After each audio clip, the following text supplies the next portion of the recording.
Hi everyone, Michelle Fixit. I am leaving BARCS, headed to East Baltimore. I am very angry because I still have kitties with me because I waited for over an hour to finally be told that I need to schedule an appointment to drop off the kitties. And we've literally done this process before where we fostered kitties and then we brought them in. And so their policy that the people are saying is that since they are at capacity with cats and dogs, they would prefer it if we found pregnant cats and we bring them in so that they can get fixed and the kittens go away, which I don't agree with that policy. I'm sure people are going to yell at me about that, but I don't like that. Or if the mom has been outside, then you bring the kittens and the mom in and they all get fixed and then they get put back outside. So right now we have 6 kittens and a cat, and if people would be more responsible in spaying and neuter their animals, then this wouldn't be such a problem. But on the 26th, we will be dropping off the cats or the cat and the kittens, and I feel like there needs to be a sign of what to do, because you basically just go to the Public Animal Services door and you stay there, and if you knock, you get ignored. And I understand that, like, I think 90%, it's 90% volunteer based. But if I would have been given this information earlier on, it would have been a little bit different. So we are taking these cats, this cat and these kittens, back to East Baltimore, and we'll be dropping them off on the 26th. And I don't know if we're going to continue to foster, because I'm not really sure on how all this is going to go in the future. But now we know, because we've done this before, where we've dropped off animals, and if I would have known that this process was different, then we would have handled it a different way. So Crazy Cat Lady is getting the bathroom re-squared up for the kittens, and we're going back to East Baltimore. So you guys enjoy the ride.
5.5 DMV's R&B, hip hop, and throwbacks. You know, I'm just sitting here stewing over this, and I'm sure that somebody's going to be like, "Oh, it's the humane thing to do." But like, if you use this logic of what they're doing with animals on the streets versus animals inside, and you applied this to humans, then it would be, oh, if you find a homeless person and, you know, they're pregnant, you bring them in and we'll get rid of the pregnancy. And if the pregnant homeless person has the children, then, you know, the homeless person can teach the homeless children to survive. Like that's the ideology here, is that like if the cat is stray and it has kittens outside, or if the cat is stray and you take this stray cat in so that they can have their kittens so the kittens will survive, and then they're not given the opportunity to get adopted out, and because their mom can teach them to be outside. And so it's like, you know, it's just kind of a messed up philosophy. And I'm sure there's somebody that can play devil's advocate to my frustration with how they're handling that policy. But if you can't apply it to another situation, then, you know, there's an issue there where it's like, if I was homeless and I had children that were homeless, I could teach them to be homeless, so it would be okay. But if somebody has always had a home, then, you know, we can't make it where, you know, they get thrown out on the street, because that literally happens every day in the United States and in other countries where, you know, you have to be able to have a home. And so it's just a very frustrating situation. And then I did have a whole long conversation with another real estate investor who probably has a much larger portfolio than I do, or we do. And a person had left a cat in a house. And so, you know, people shouldn't leave their animals in houses. And then he's like, you know, I never have a problem if they want to have a cat because, you know, rodent control and stuff. And I was like, okay, that's great, you know, because I have the same philosophy. But I also don't have a problem with people having a dog. And the reason I don't have a problem with people having a dog is because, like, I'll do a pet deposit because they want to be gross and stuff. But the reason I don't have a problem with dogs is because that's a level of protection for your house, because people are less inclined to break into houses if they think that there's a dog there. So it's like, why not protect your investment?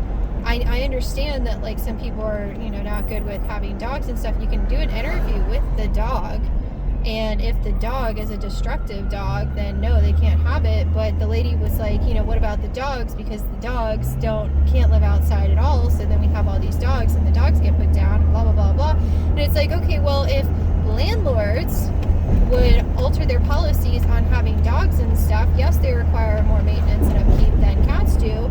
But I don't know, people are depressed right now, and if you have something that you have to take care of that loves you unconditionally, like dogs do, then it's a self-fulfilling thing where, like, part of it is that dog will help protect your property, so people are less inclined to break into that property. It gives your tenant a reason to work harder because they need to afford dog food, and they need to be able to have that love and dedication and stuff like that from their animal. And so it's a self-fulfilling thing where if cats are okay with living outside because they're cats, and when they can have their kittens and train their kittens to live outside and learn to be homeless, then why can't we have it where people are more inclined to take dogs? Because dogs offer protection and they offer companionship. And, you know, I don't know, the whole situation is just kind of frustrating. So you guys enjoy the meeting.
60 seconds of encouragement.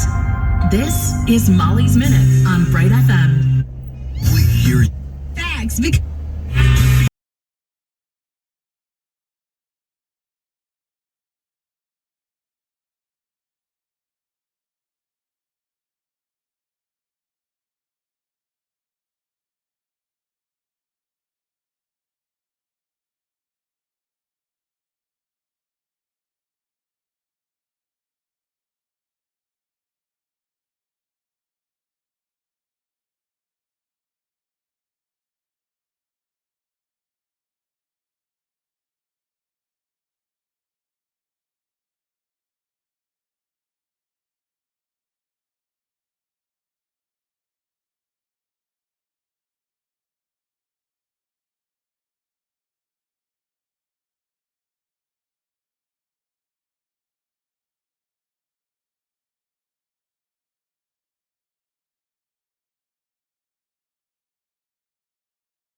WPOC in the middle of a 60-minute.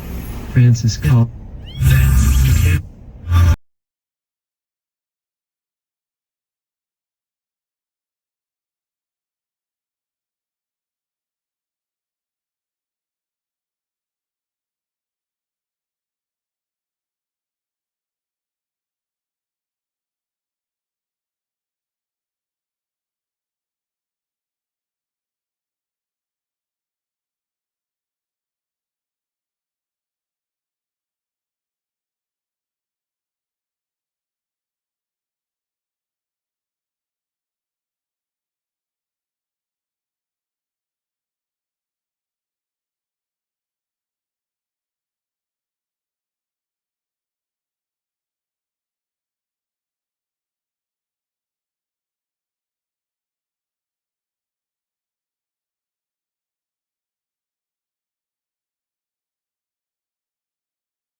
The Flute Concerto Number 3 by French.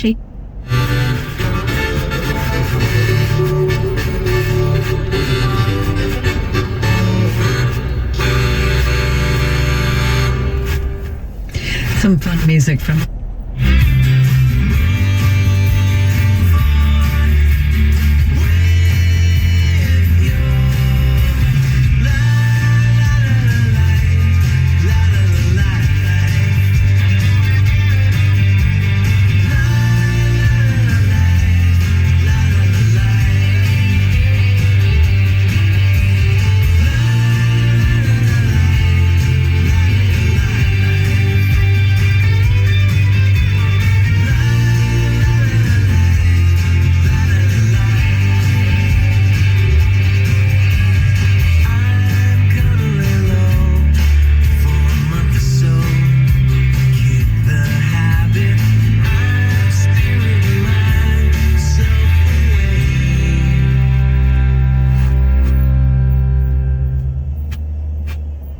That is the music of Cliff Hillis and 9 WEAA.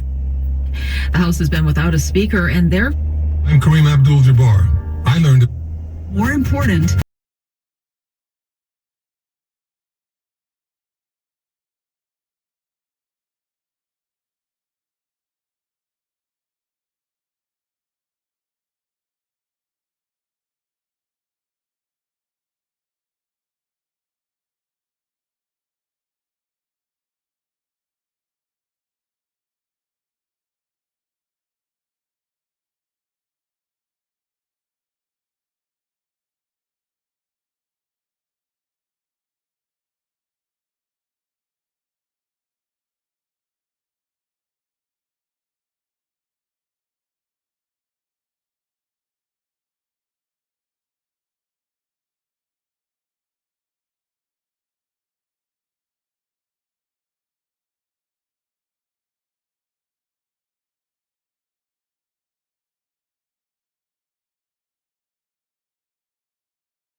He keeps it 100. He keeps it in the pocket when it comes to the word of God. Men, and make.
If you hear any dead air on Z1043, it's because I'm trying to read this Britney Spears thing, man. There is so much stuff online. The book officially came out today, and there's a lot. Overkill for me right now. It's Doja Cat. Yeah, I said what I said. I'd rather be famous instead. I let all that get to my head. I don't care, I paint the town red. I said what I said. I'd rather be famous instead. I let all that get to my head. I don't care, I paint the town red. She the devil, she a bad little, she a rebel, she can afford to the pedal. It'll take a whole lot for me to settle. She the devil, she a bad little, she a rebel, she can afford to the pedal. It'll take a whole lot for me to settle. Yeah, said my happiness is all of your misery. I put good all in my kidneys. This small gel don't come with no jealousy. My illness don't come with no remedy. I am so much fun without Hennessy. They just want my love and my energy. You can't talk no without penalties. If you send for me, I'm going to glow up one more time. Trust me, I have magical foresight. You gon' see me sleeping in courtside. You gon' see me eating 10 more times